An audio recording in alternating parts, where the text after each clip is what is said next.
Please subscribe and don't forget to press the bell icon to get notified whenever we upload a new video.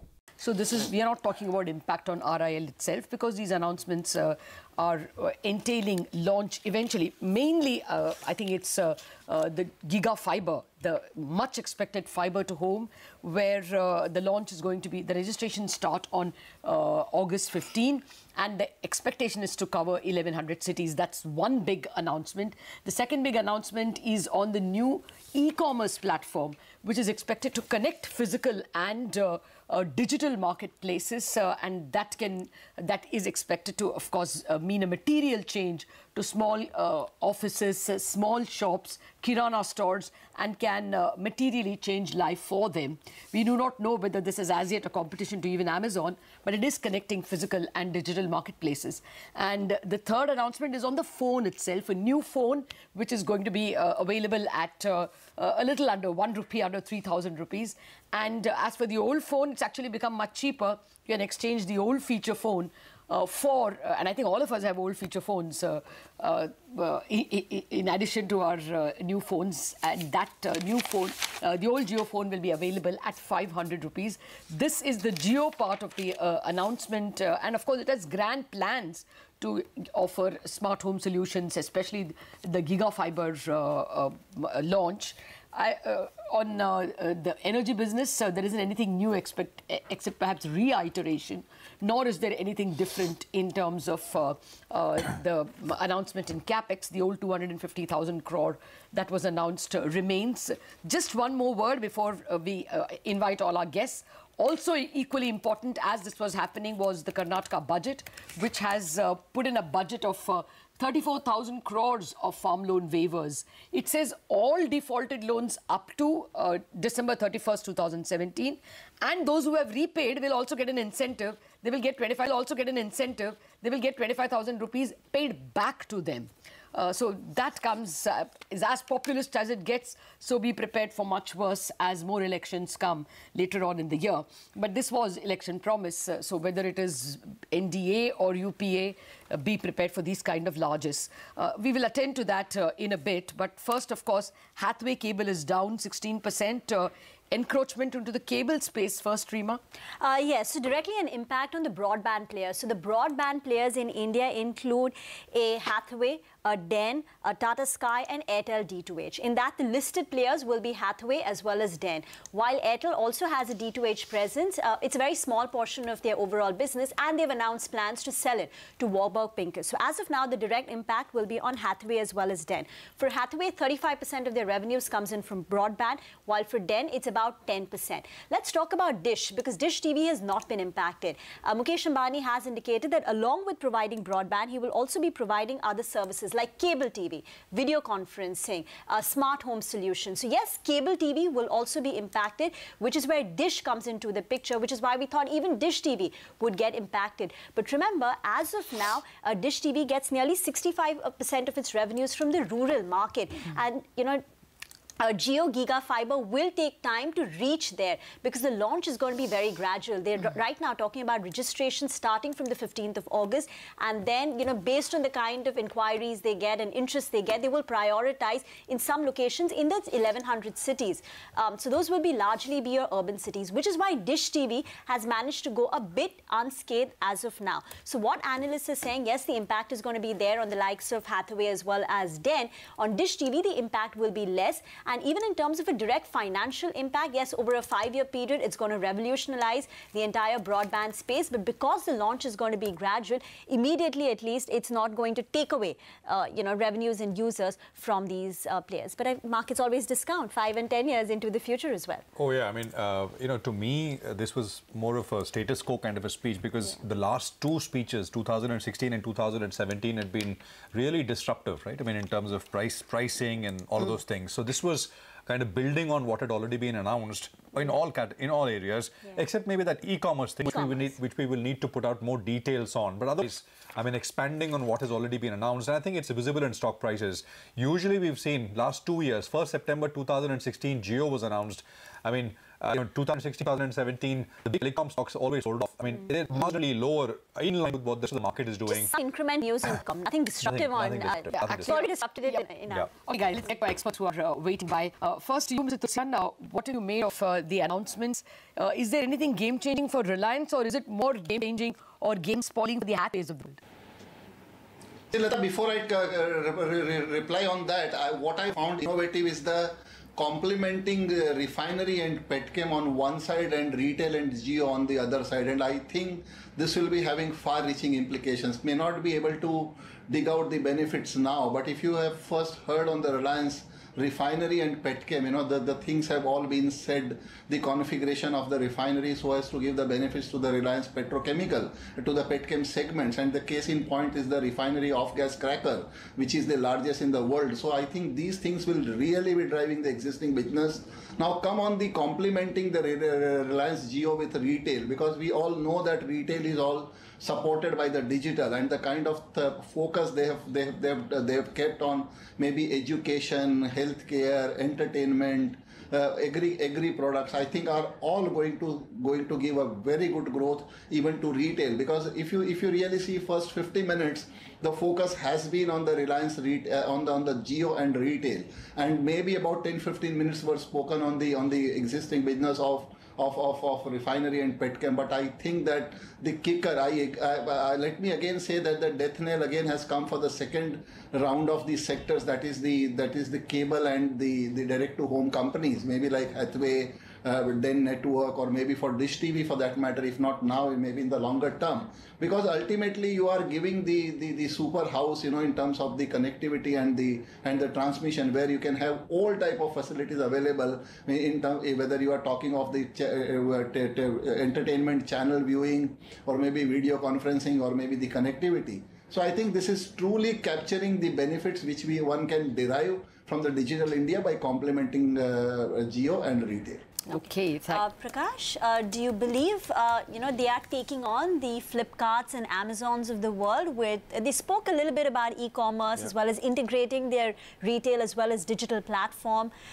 Is that going to be the next big disruption or revolution from Reliance Jio? No, absolutely. I mean, there's no announcement to that effect, but this is definitely paving the way for enabling that kind of an ecosystem to be built, and built very rapidly.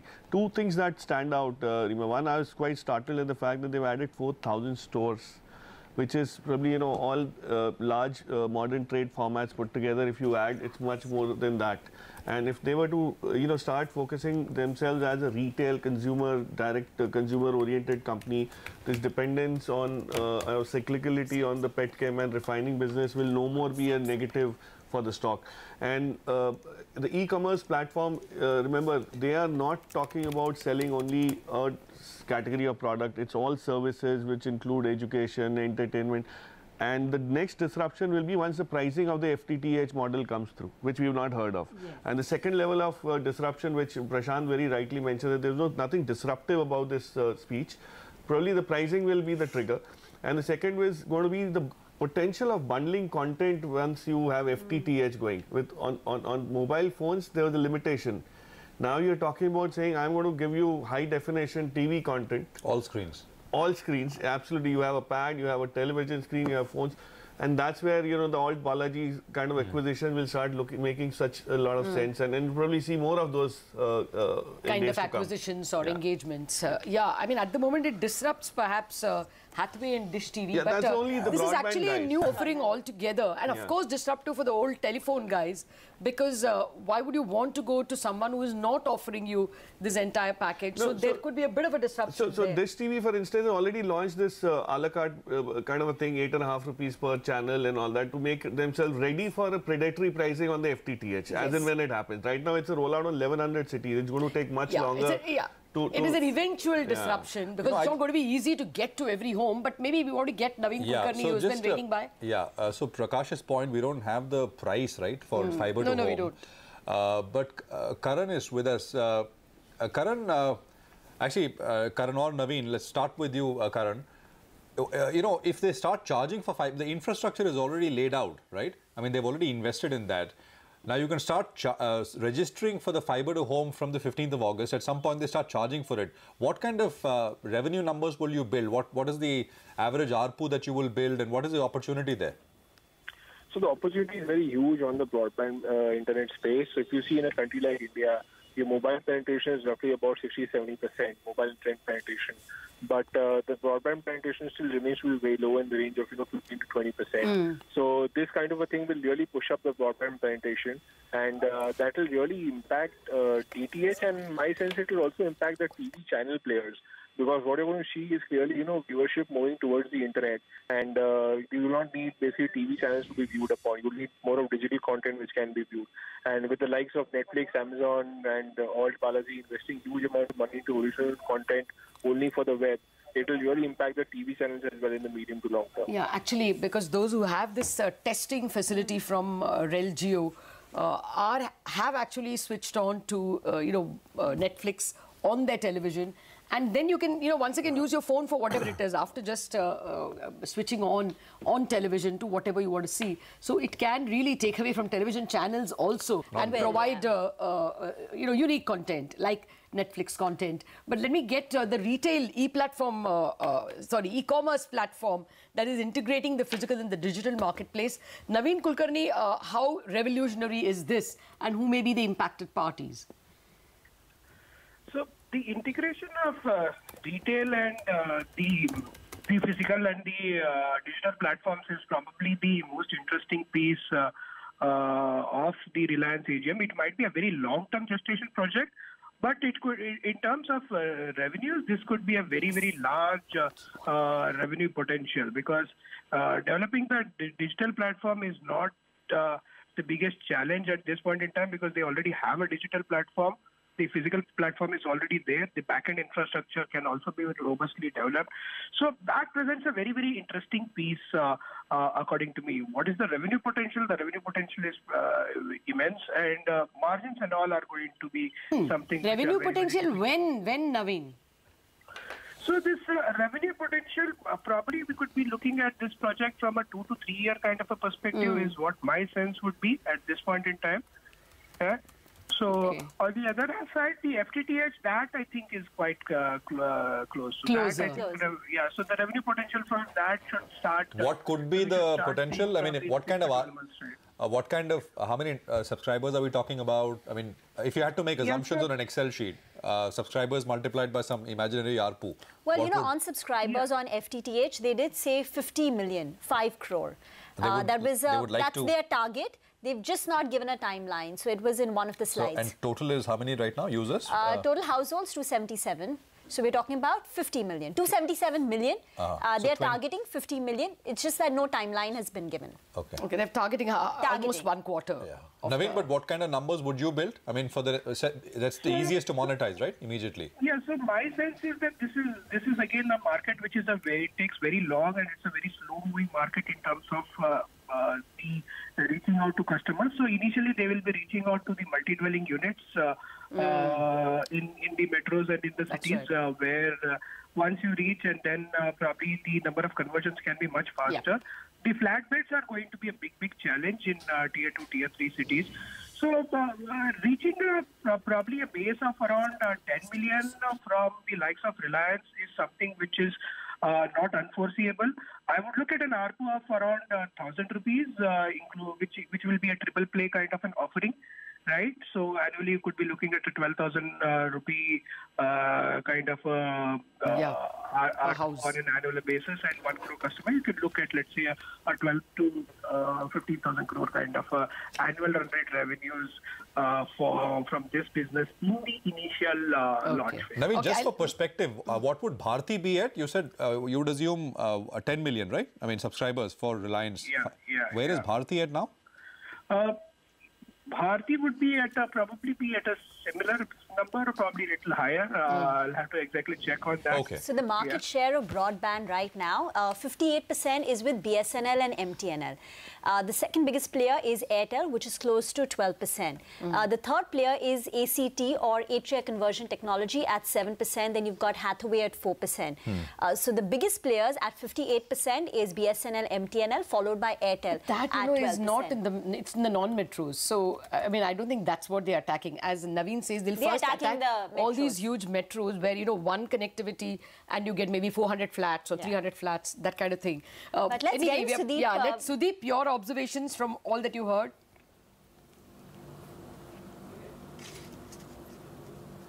Well, Lata, I think what is most interesting is the retail piece because what they're planning to create is pretty unique. Look, we have global retail giants, whether it's a Walmart or a Carrefour, and we have retail online large players like Amazon. Globally, I'm talking about, but you don't have yet a combination of a giant who has both the the online as well as the offline capabilities. I think it's a unique thing which they're going to create, and they are of course ideally positioned to create that. They already have the kind of brick and mortar network in place with the largest number of stores on ground with the highest amount of footfalls and revenue. On the other hand, they have an excellent online platform in Jio. Combining these two is absolutely logical, and I think that should create significant value for the Reliance shareholders. Going forward, multiple things, as Mr. Ambani was talking about, can be integrated into that platform and delivered. So that's Sudeep, one piece which I think clearly stands out. We have been always... Okay, no, Sudeep, just a minute. I want to get the financial implications actually because the stock hasn't moved at all. If anything, 0.25% lower. Mr. Tulsian, nothing financial was announced today, right? The 250,000 crore of capex is an old plan that's getting rolled out. So in all this, would you change your earnings numbers or growth numbers for FY19 or 20 or 21?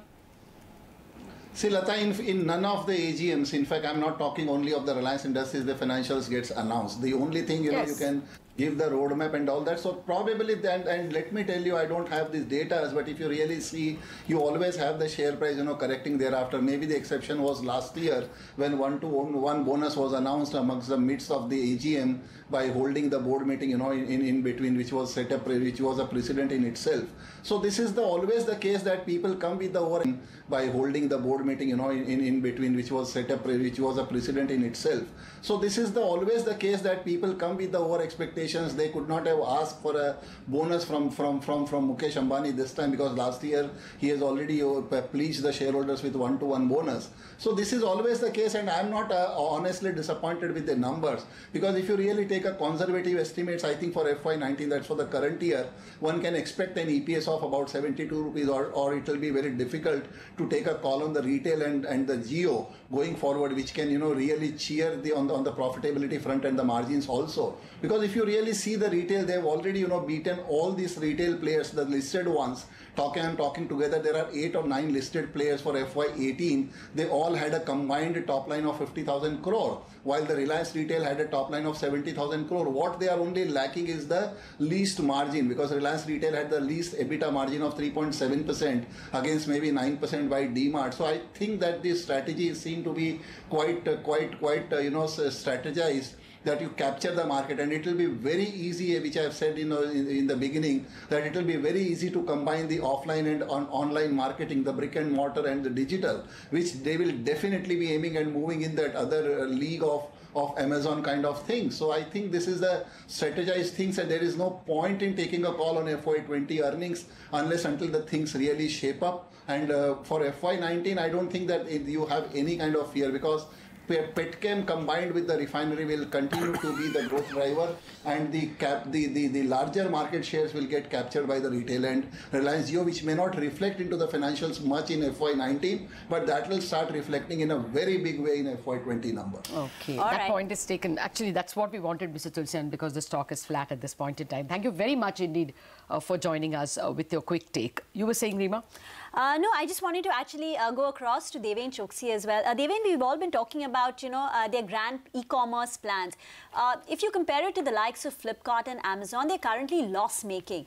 What about for Reliance Industries? Since majority of the vendors have already tied up with Reliance Retail, whether it's Trends or their electronics platform, can it be a cash positive as well as EBITDA positive venture for Reliance Industries, their e-commerce business?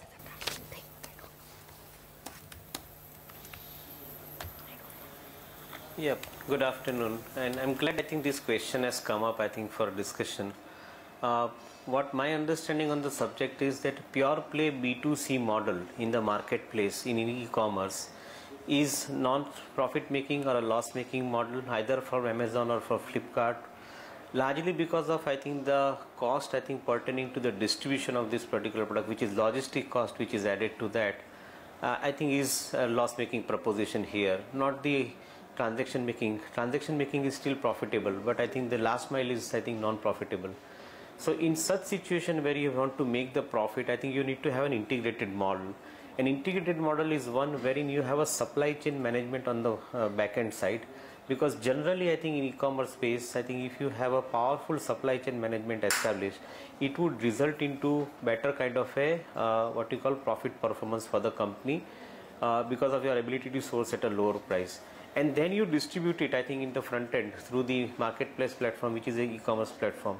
So as I was making a point in the morning also, that time is basically to combine the offline to online, which we call it O2O2 model, wherein I think you ensure that your ability to buy material at a cheaper price is getting distributed, I think, efficiently into the front end. And that's where I think you make larger amount of profits in this particular business. So Reliance is typically moving with that spirit, both on B2C side of the business as well as the B2B side of the business. Okay, Devin, we have an audio problem. We will, recheck and come back to you. Before we go to our other guests, Kritika, our representative, or rather our reporter who was at the AGM, is joining us. Kritika, we've got all those big announcements. Of course, we were live with the AGM speech itself on the GigaFibre, on the new JioPhone, on the integration of the physical and the digital marketplace. Give us more color. What else did you pick up?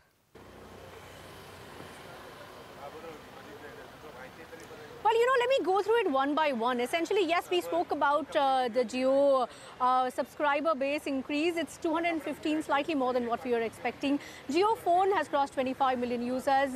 They have launched the JioPhone 2 for high-end users, and they have a monsoon bonanza offer wherein you can pay 501 rupees and exchange your old phone for a new phone. So what Mukesh Ambani says is that effectively reduces the price of the phone. Now, let me go a little bit more into detail of the JioGigaFibre launch. The registration for it, Lada, starts on the 15th of August, but the pricing, etc., hasn't been at least launched and announced yet. We don't know the exact date of the formal launch, but yes, what they say is that the potential of this is to be able to create and connect 50 million homes.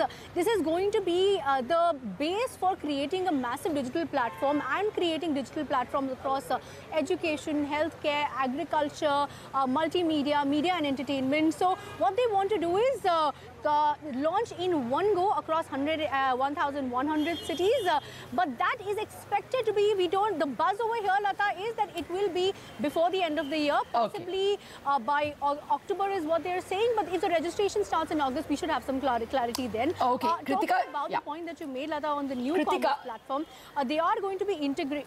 Yeah. Kritika, you know what? This is what we have been discussing. I'll do one thing. I'll not take you away from the AGM. You can go back and ambush all those biggies who are there and get us what was not said on the speech. We will, of course, come back to you and garner more details of what you are picking up.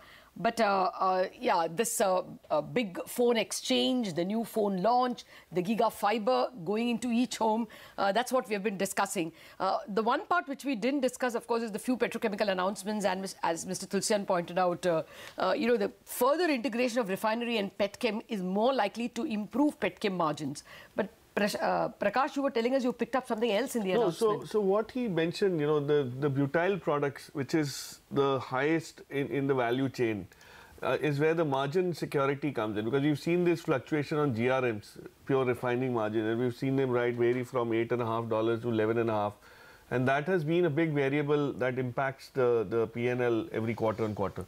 What this does is it makes you very secure in terms of what margin visibility you can offer to the business. So, and remember, 50% still comes from there. And all the capex that's been done is probably the last leg of capex gets over by March of next year.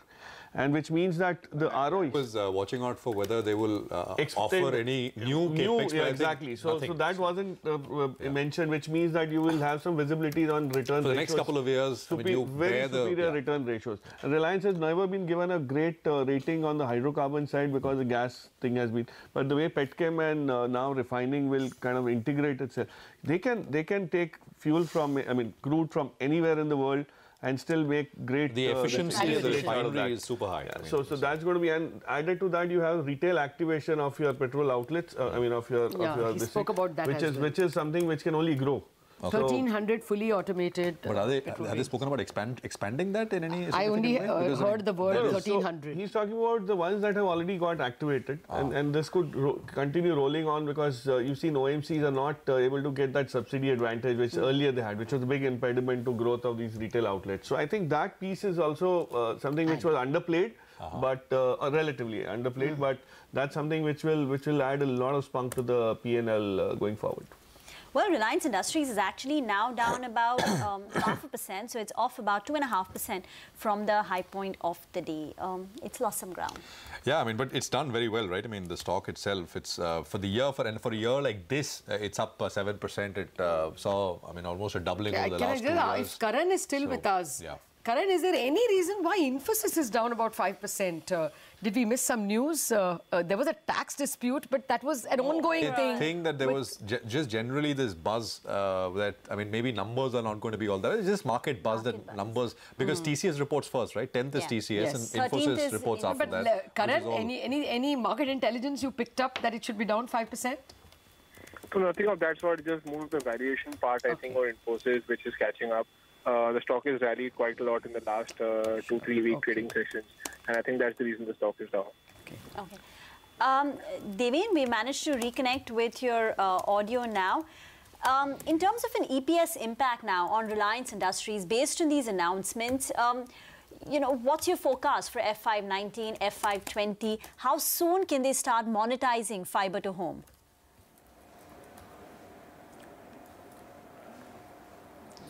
Yes, again, I think interesting propositions. I think on core business side, gasification project is basically likely to replace the raw material, and probably I think this is going to add into the profit. So that would probably be the profitability driver. How much it would be on a per ton basis, I think we'll wait for some more calculations to come out. But I think by and large it is going to be profit accretive proposition with the co-gasification project going live. So that is from the core business portfolio.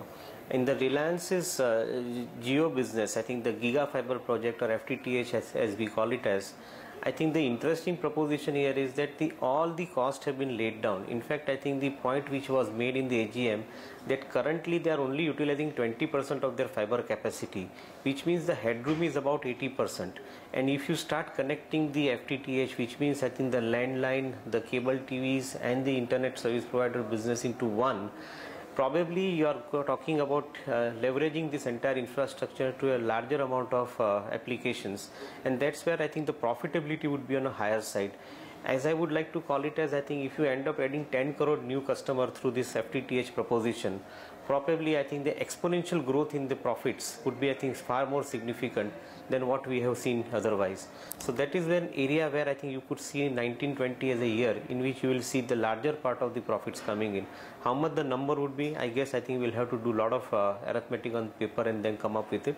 But definitely I think it's going to be a profit which probably be equal to what Reliance currently is generating, coming up only from the Jio platform. I think that's what I think the likely proposition would be. Whether it would be in 1920 or 2021, I think it's a number calculation that one will have to arrive at some point of time. Yes, and I think we will leave you all to do that.